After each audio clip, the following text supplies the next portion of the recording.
Welcome to the AIS podcast. Today we have Charles, also known as Chuck. He is with MoonBound Media, and we are going to talk about everything marketing, specifically for contractors, and how much that might cost you to have your own marketing company in-house like we do here at KHB. So thank you for coming on. Please tell us a little about yourself, Chuck. So my name's Charles Sexton. I've been in the marketing space now for about 10 years.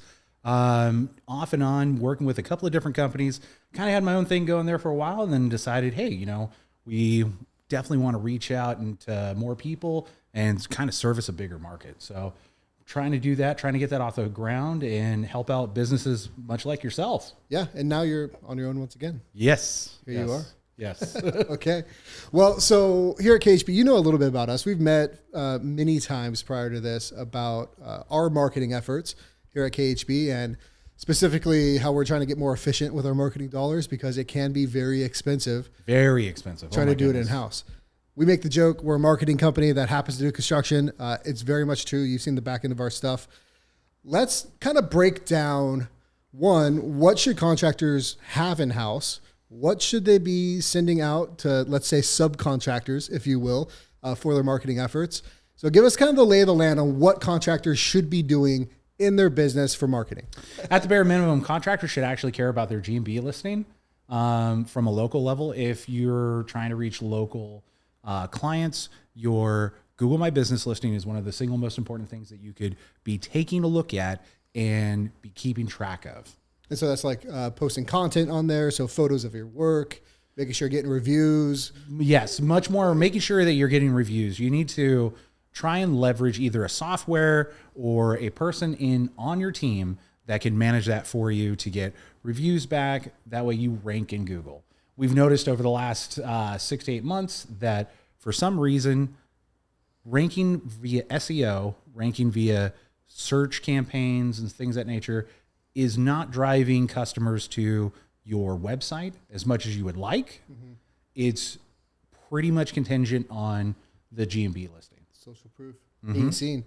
So what are, and real quick, because when we're talking about marketing, it's an ecosystem, right? Yes, it is. The organic, the SEO, that's a hot, acronym for most companies. It's just one part, right? Mm-hmm. That's like one piece of the pie. I do think it's one of the most important parts, but give us one, two, or three different companies that would help a company get reviews or help their online presence, or help with kind of the process behind enhancing that GMB. So you can use services like Podium. Okay. Podium is actually a pretty good service to elicit those responses, to reach out to those people that have gone to your website to get those reviews in. It's one of the ones I recommend more often than not because there's a lot of automation there. That means that you can go ahead and set this thing up and you don't have a lot on the back end to do. Yeah. Like it'll kind of do it for you. You write what, your response you want. Please give us a review on Google My Business. Here's all the, we did this project with you, and then that sends it out for you, which is pretty good. You can also use another software like Brand24. I don't know if you've heard of Brand24. I haven't, no. It's a good tool for both G&B listening and then also social media. Okay. They have a content planner in there that you can go in and schedule out your different social media content. And then you can, again, do something very similar that you can do in Podium whenever you want to get responses, want to get reviews and stuff like that. Cool. So what does that look like? Is that a monthly cost, an annual cost? Yes. Well, I'm going to keep a tally here because we want to let you know how much it's going to cost you to have an effective marketing strategy and team in-house. So what's that cost? So Podium's going to run you about $400 a month. Okay. Brand24, they have packages that range anywhere from right around the $400 mark to $1,500 if you're using it with social listening. So it can get fairly expensive in there. Okay. But from a marketing perspective, from a marketing company's perspective, these are tools that we kind of tend to. Well, you're probably getting enterprise level, right? And then meshing those out across multiple companies. So professional Podium is $599 a month. So it's going to $600. Yeah. And then Brand24 is going to be right around that spot up to about $1,500. Okay. All right, cool. So we got let's take the low end. Let's take Podium, because I am familiar with that platform. Great tool. 7,188. Put it on the ledger. Keep it rolling. All right, so that does it for, getting reviews, kind of maintaining your online presence, I would say, especially with previous customers. Well, actually, for maintaining your online presence, you also have to invest into social media and everything from Meta, Facebook, Instagram, and then also LinkedIn. You have to be reaching your clientele on LinkedIn. You have to be reaching your clientele on Meta, possibly using Twitter. Thinking about putting out content on YouTube Shorts. Yeah. It's a really good platform. There's a lot of people that go there. That way you can create a presence there and your customers can engage with it. They can see that. And it's a good way to get your name out there. Yeah. Yeah. Great brand awareness for YouTube Shorts. 100%. And so diving into the social media, that's obviously one of the biggest, let's say, umbrellas of marketing in itself. Yes. Because there's just so many different platforms, so many different demographics that are getting reached. If it's TikTok compared to YouTube Shorts or YouTube long format or Facebook or LinkedIn, you have a professional setting, you have the kids, you got a bunch of different life stages going on. Now, getting content out to, let's say, 6 different platforms, that's a job in itself. It is. It's a full-time job, as a matter of fact. So we're looking at a social media manager, right?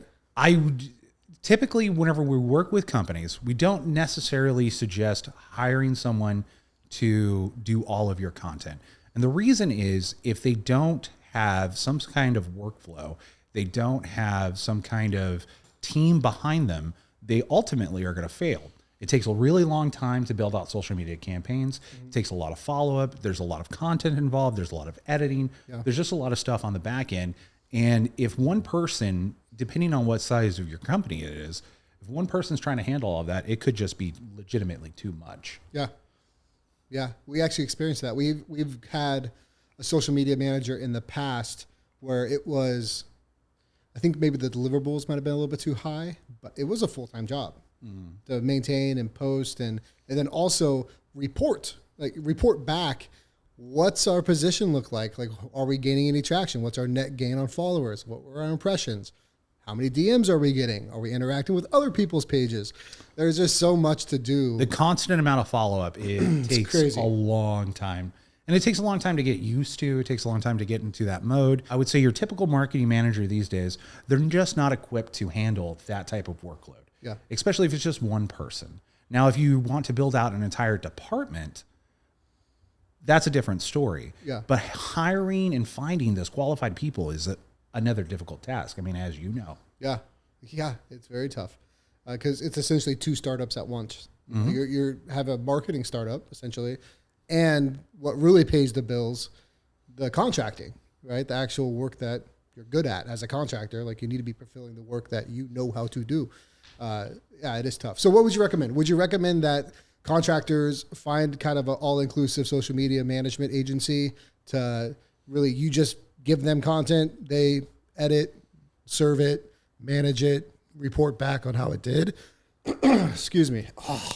Or do you recommend having someone in-house taking more organic grassroots content day to day? So I recommend it's kind of a blend of the both. You need one person who will act as a liaison in between your agency and your pretty much your marketing department. So probably be the owner, I imagine. Owner or potentially a marketing director of some kind. Okay.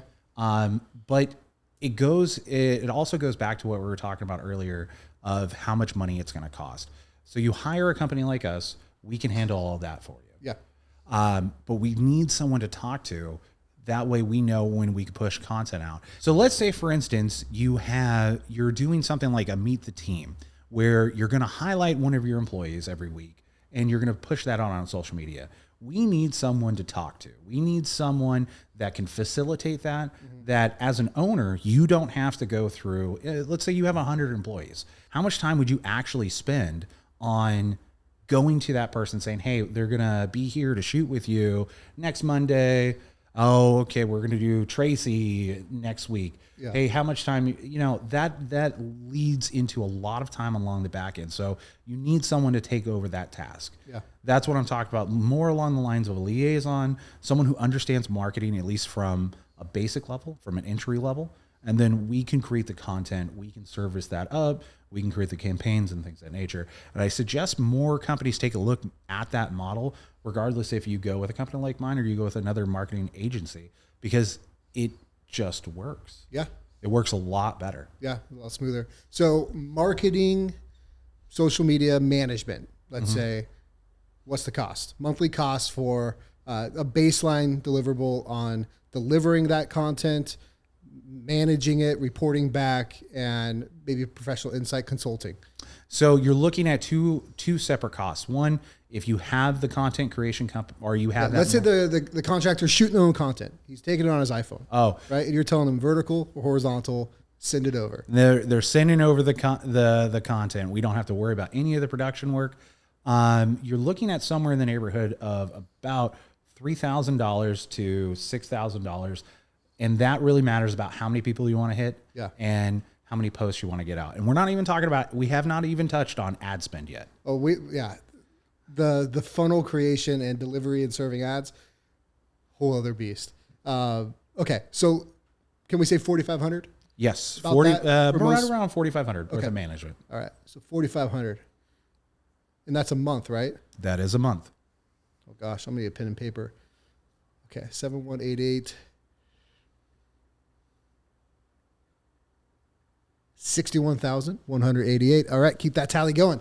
All right, so we have addressed some basic SEO tool, Podium, how to rehash previous customers, get reviews, get referrals, that type of thing. We talked about managing social media, essentially, delivering content, not even producing the content, which would be even more. And a little quick tip for most contractors out there, you have an iPhone. You don't need like a DSLR and all this rigs and all these crazy things, drones and all this stuff. It's cool if you do, but ambush content, baby. Get on site, pull that camera out, just take content. Go live on Facebook. Take cool, if you're doing a countertop install, record it, set up a time lapse, do whatever you need to do, and then get that content to a professional to edit it, distribute it.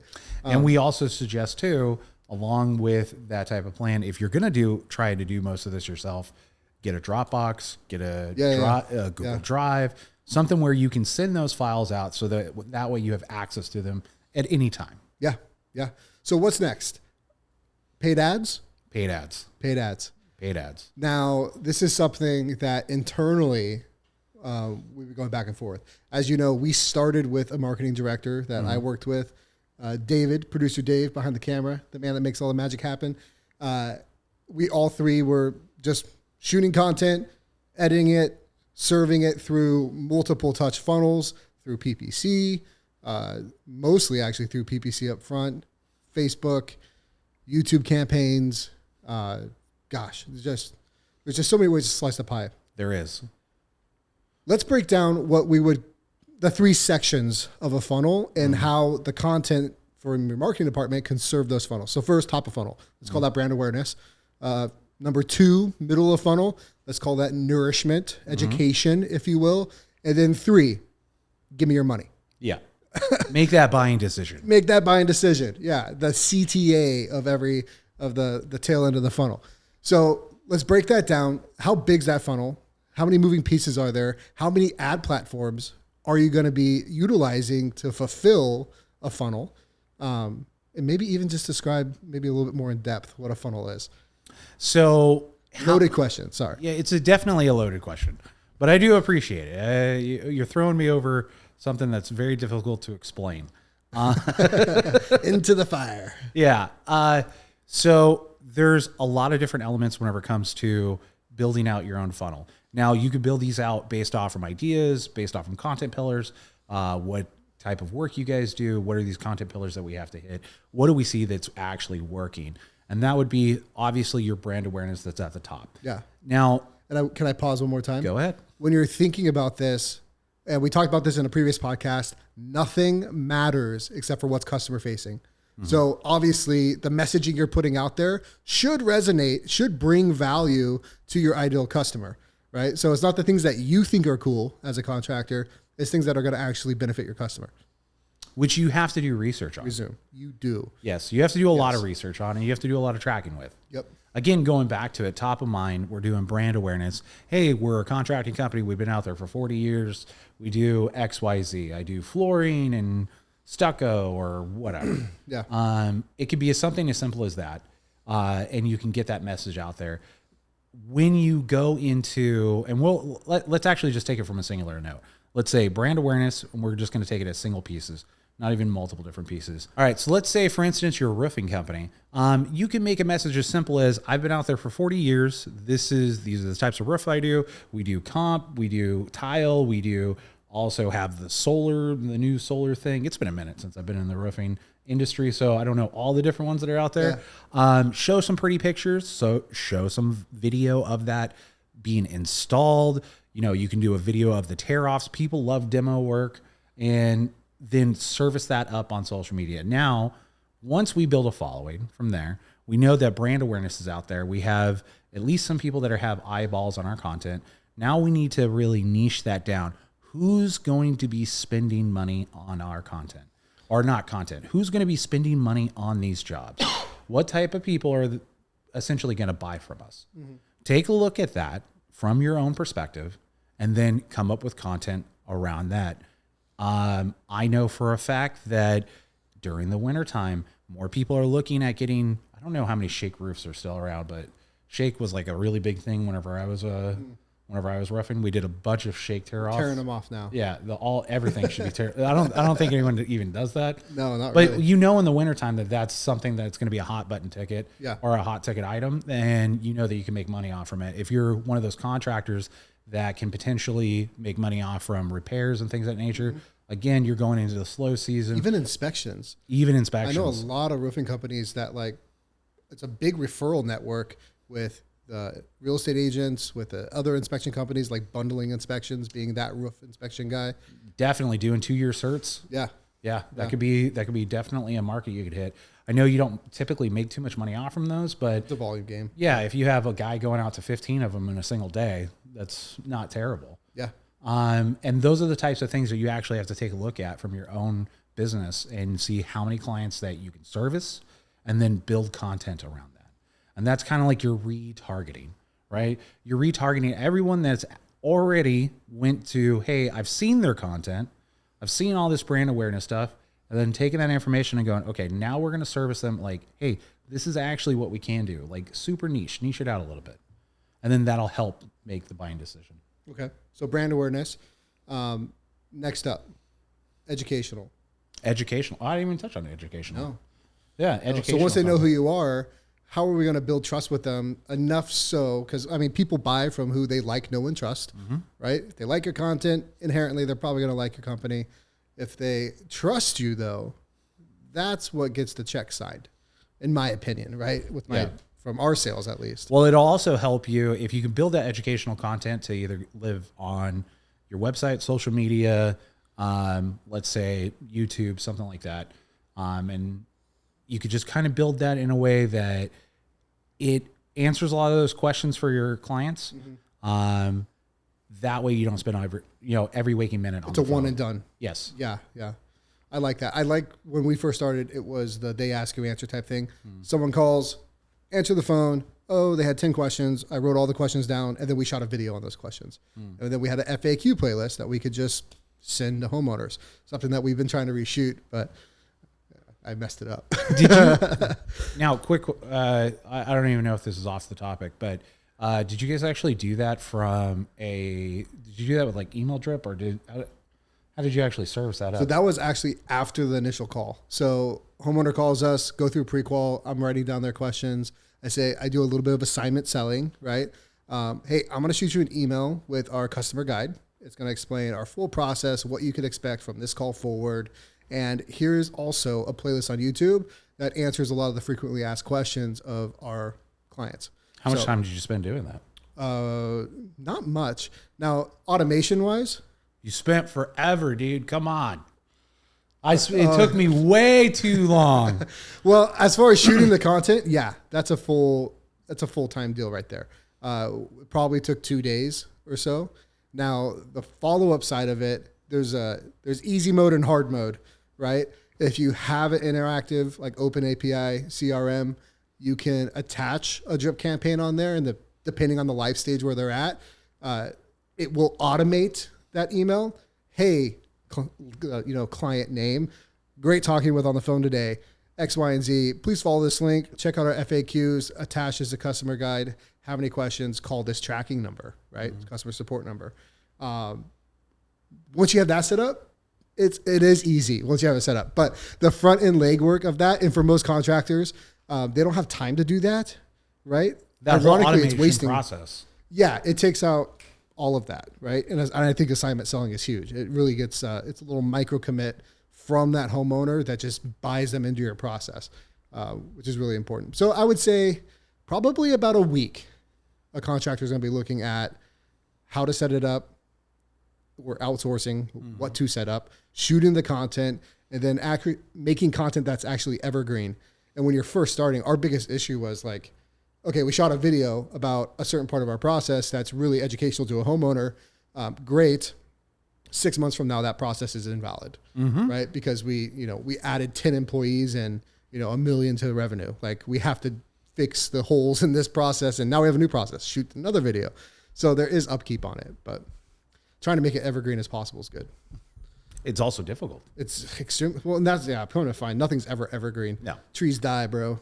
You know what I mean? Everything changes. Yeah, trees do die. Everything changes. Okay, so middle of the funnel, YouTube, educational content, nourishing your client to build more trust so they sign that check. Let's get to the fun part. I love call to actions. You should have one of those on every single one of your pieces. That's a great piece of advice. Yeah, regardless. Even if you're shooting a video for the first time and you're just like, hey, I'm out here, this is a nice job, with your phone, shooting a vlog style. Yeah. Put a call to action in there. Okay. Either embed it directly into the video or put it into the description along the bottom. Some kind of call to action, because no one's going to find you. And that's actually something of contention. Do you put a button or do you post it in a comment? Because I've heard both. Right. And some people will like put, I'm sorry, producer Dave, I'm ruining the camera shot, but some people will like put the actual link in a comment below or something. And I'm not sure if that's like to boost the engagement on it. There's different ideals between what platform you're posting on, right? If you're posting on Meta, and I'm going to say Meta for anything Facebook, that has Instagram. To do with, Facebook and Instagram. So if you're posting on Meta, have it in the description. Have it in that right there. Do not put a comment, because most people aren't going to go in there and read the comments. If you're developing a YouTube campaign, possibly put the call to action in the comments might actually work. We don't have concrete data on what works better. I was listening to a guy, and they were strictly monetized through content, right? He's an artist. He was a rapper, whatever it may be. And they would do like real hit, like TikToks, right? And then they would put the YouTube link where they're monetized like heavily in the comments or in the caption or whatever it may be.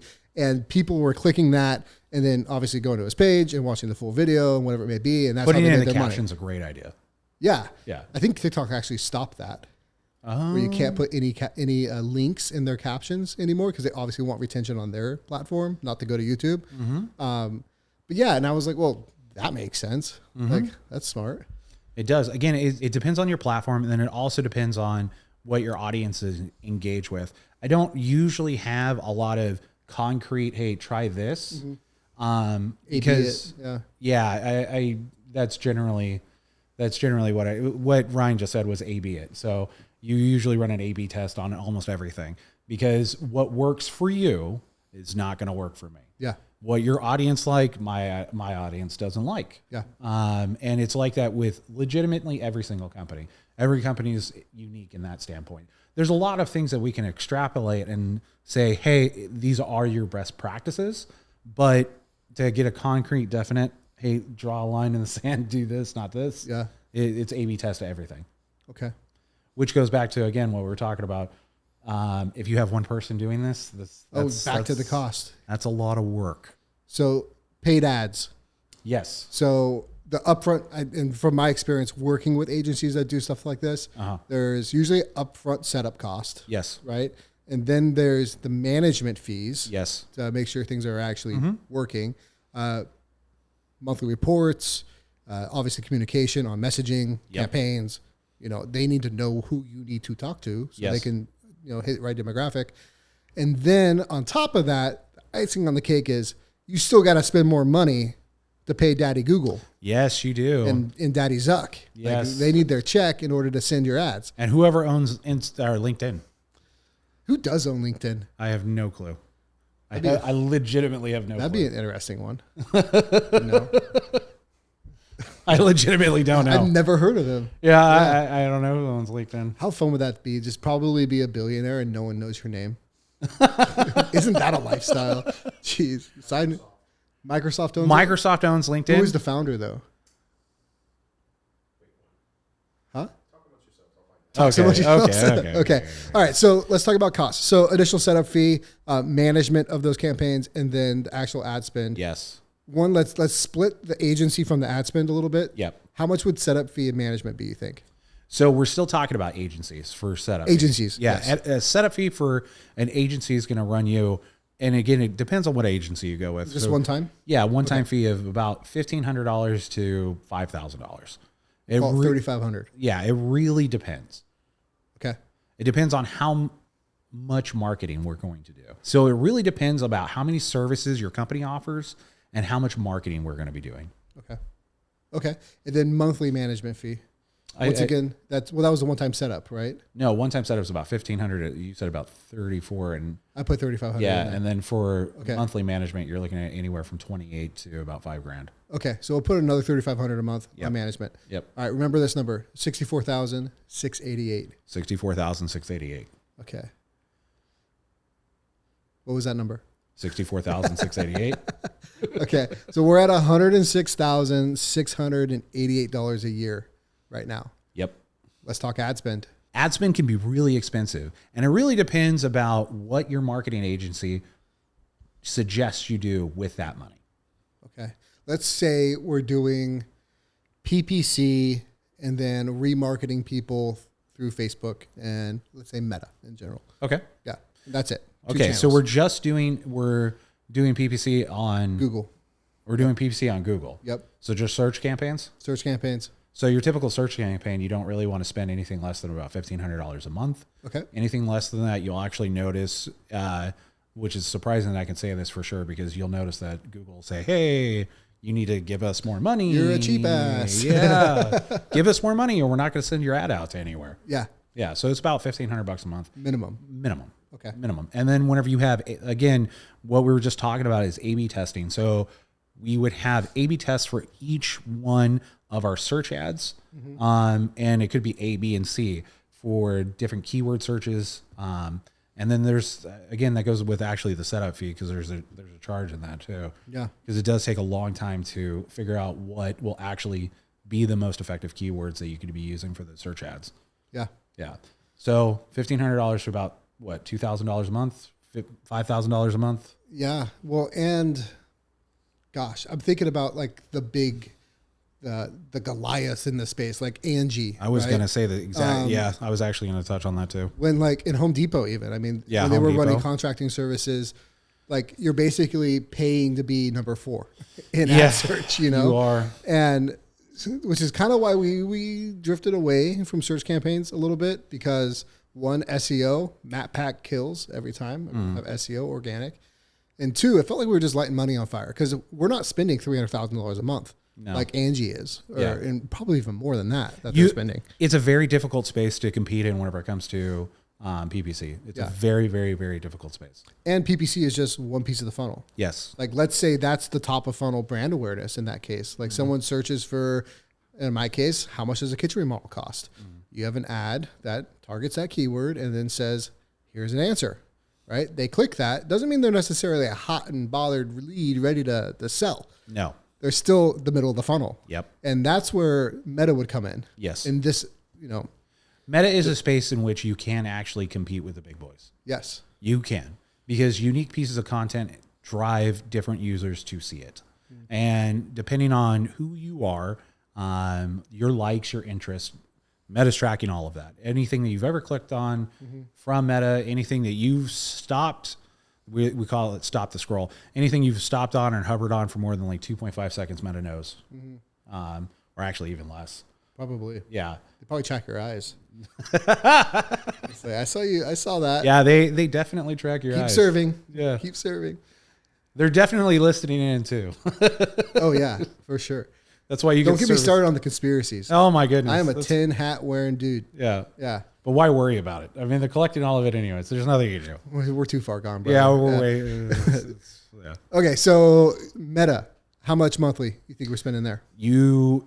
If you are retargeting, you need to spend more money than what you're spending on. Let's say, for instance, you're doing a PPC campaign and you have it up there for $1,500. Each one of these people that you could potentially retarget, you need to spend more money on it. You just do.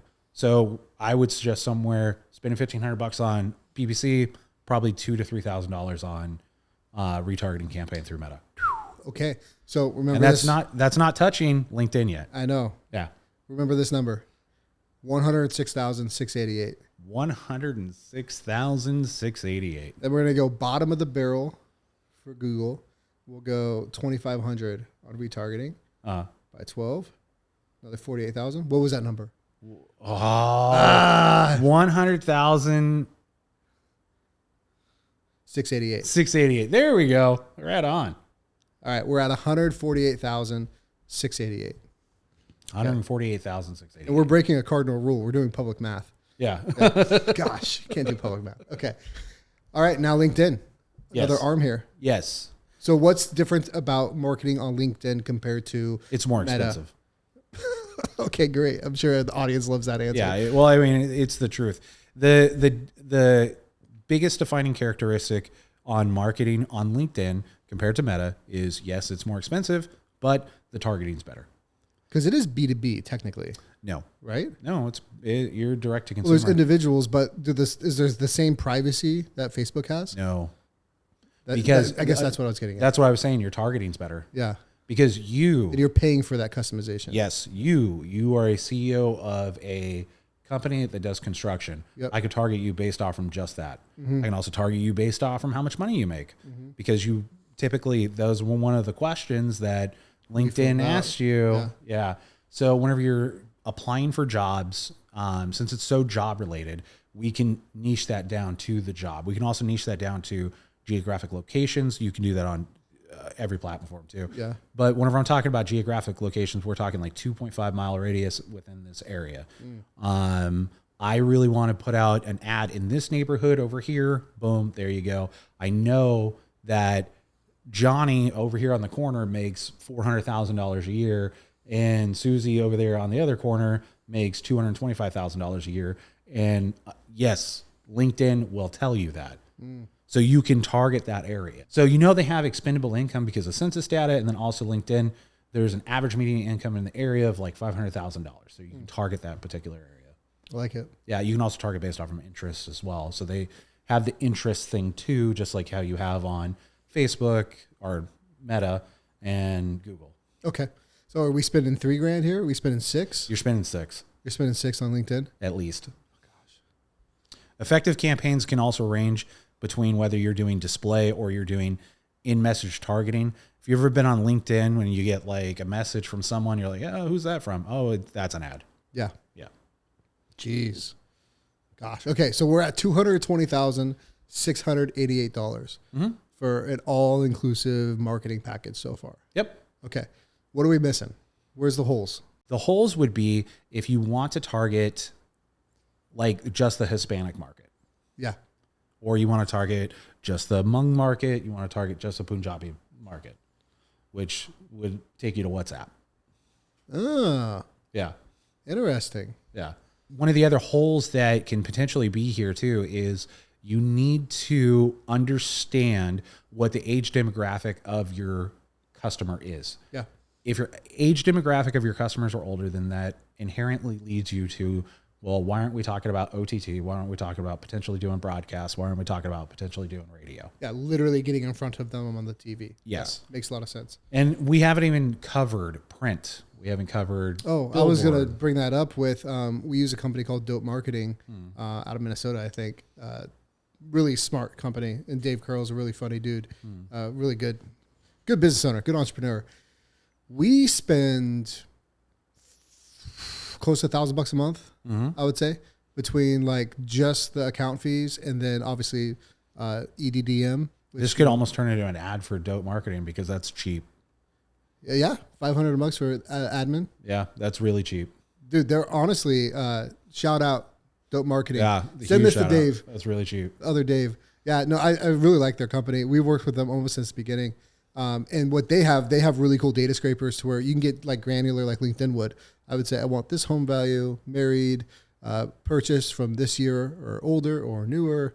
You can get really granular on the targeting, and then you can send them direct flyers. But what was also cool is we set up those direct mailers, integrated it with our CRM, and so when a job finishes, right, direct mailer goes to them, thank you card, handwritten, thank you from KHB, box of cookies, you're awesome, leave a review, scan here.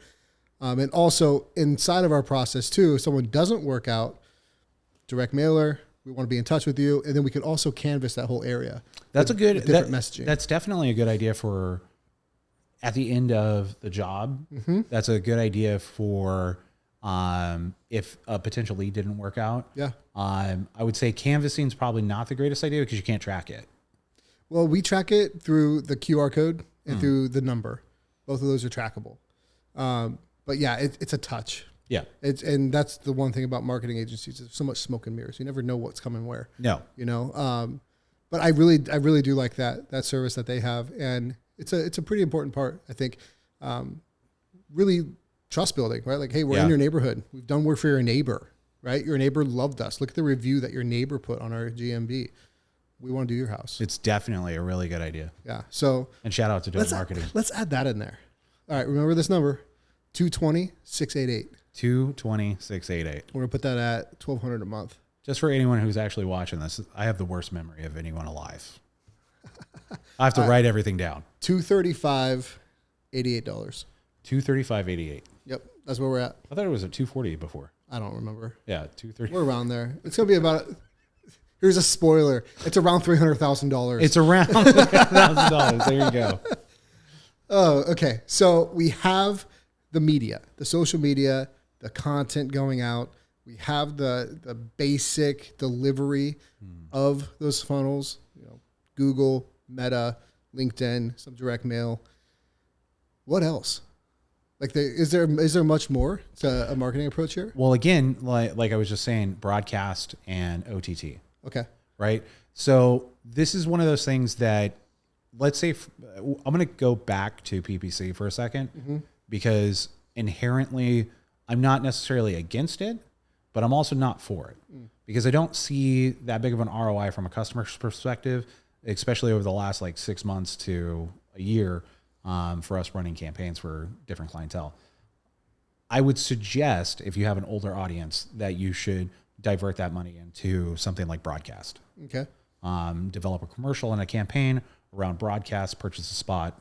I have to ask, what about streaming? Right? OTT, yes. Okay. Yeah. Over the top, that's what it stands for. There's a lot of different OTT platforms. Most of your local radio companies will have an OTT platform. I know iHeart has one. I do believe Cumulus has one. Your local stations are all owned by a company called Tribune. They have a fantastic one that's called Premion, and it's amazing, but it is very, very expensive. Okay. Yes. And then there's another service out there that Mr. Ryan Reynolds owns, and it's called Mountain. Yeah. These are probably the biggest three that I've used. Gosh, Ryan Reynolds, man. If I had a face like that too, I'd be a billionaire. Selling 100%. Gin. And yeah, gosh, that guy's incredible. All right. How much is Premion? Premion campaigns are going to run you in between $1,500 and $3,000 per city. Sheesh. And how many of those are you running consecutively? It depends on your region, like how many regions you actually want to hit. Okay. So that's market to market, campaign per campaign. Yes. Okay. So can we say 40 grand a year? Probably. Okay. Probably. Okay. All right. 275, 88. Okay. Now we have the lead now, right? We spent over $250,000 to acquire our leads from marketing. Now, and this is only one faucet. Yes, you're going to have referrals. Yes, you're going to have previous customers that are, touting you to all their friends and family. They're going to share and, subscribe and do all these things.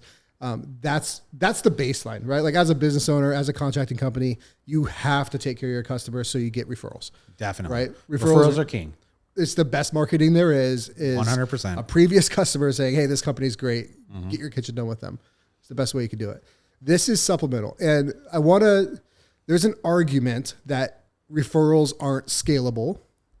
I think it goes both ways. But what is scalable is the math equation of marketing. Because once you know how much it costs to get a lead and how many leads it takes to deliver a price, lead to estimate ratio, and then how many of those you're closing, your cost to acquire a customer, that is the number you're scaling off of per channel here. That's how we built out our marketing machine.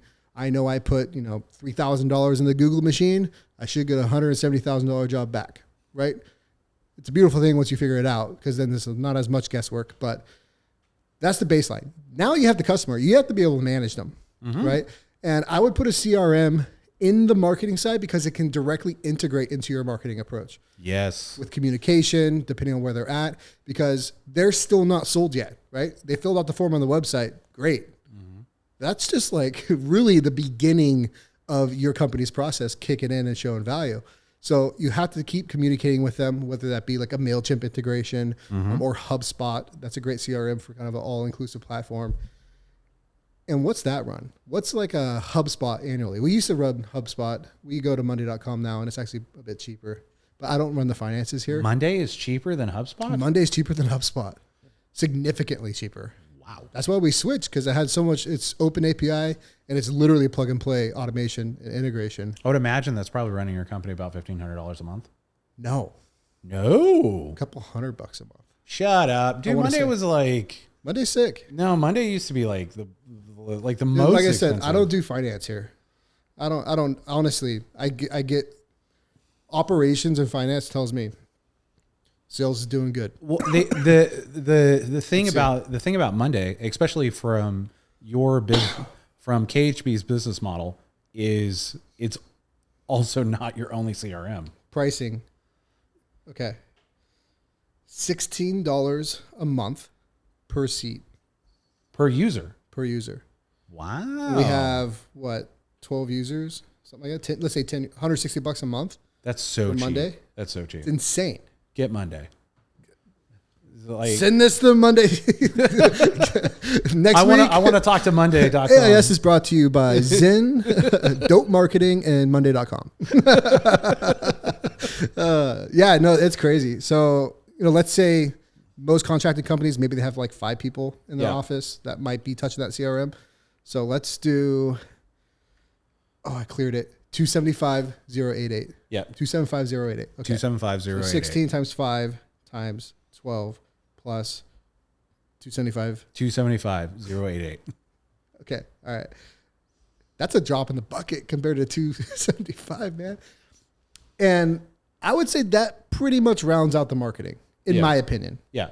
Right. Pretty much that's typically all the different things that you can hit from a digital perspective. And when we did talk about print, there's another avenue to marketing, and it depends on we're talking about contractors here. Yeah. Yeah. Yeah. Contractors. I also want to put like a revenue number to this marketing spend, because obviously if you're a one-man show, different situation, right?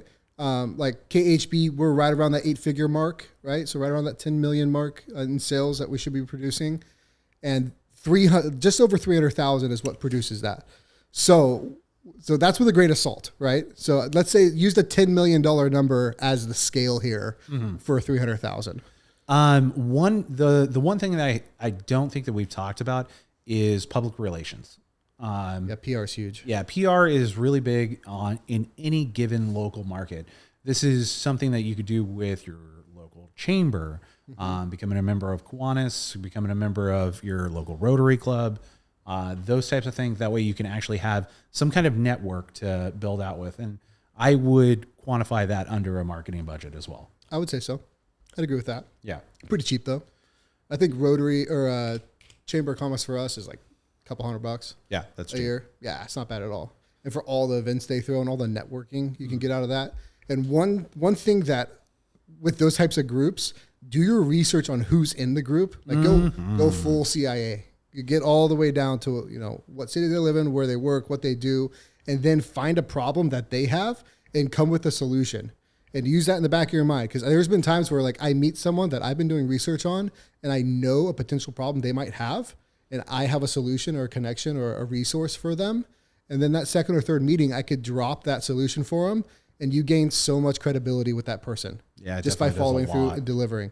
So don't go to, you know, Kiwanis or Rotary or a Chamber of Commerce, and don't ask people how you can help them. Figure out on your own, like do your own homework on how you can serve them better, and then bring that value to them. These are all very busy people who are doing legitimate. You're actually making them more work. Yeah. Yeah. They have their own lives. They're doing their own thing. They're running their own companies. A lot of them are CEOs or entrepreneurs. And yeah, you're creating much more of a problem. Yeah. Yeah. Figure out how you can help them out. All right. So to recap this masterclass overview, I would say, on how to build out a marketing really approach. Well, actually, we just covered how much it costs. Yeah. Oh, yeah. This isn't even nuts and bolts on how to actually do it, which could be a whole series of episodes, which might be a good idea. You're going to be mad. But as a contractor, if you're looking to scale, you got to pay to play, right? If you're looking to scale your company straight off of referrals and organic grassroots word of mouth, good luck, especially in the mid job ticket. Like if your average job size is 50 to 100,000 and your goal is, let's say 10 million, 20 million, and you have no marketing, I'm not going to say it's impossible, but it's going to take a very, very, very long time to get to that number. I'm glad that you actually said that, because as a marketing professional, I would not say it's impossible either. There's plenty of outliers. There's plenty of unicorns that can pull something like that off. It's just not easy. No. And the biggest change is, while networking, going to events, and, you know, really becoming a member of your local community and things of that nature have worked for so many people for so long, that may not be the way that people our age communicate these days. That might not be the way that you will find your ideal client 10 years from now. I was just going to say, the messed up part is everything we just talked about is probably going to be completely antiquated in 5 years. It probably will be. It probably will be. Talk about evergreen content. Yeah. Trees die. Yeah, no, it probably will be. Yep. Yeah. So definitely take a look at do something digital. Even if you can't spend $200,000, do something digital.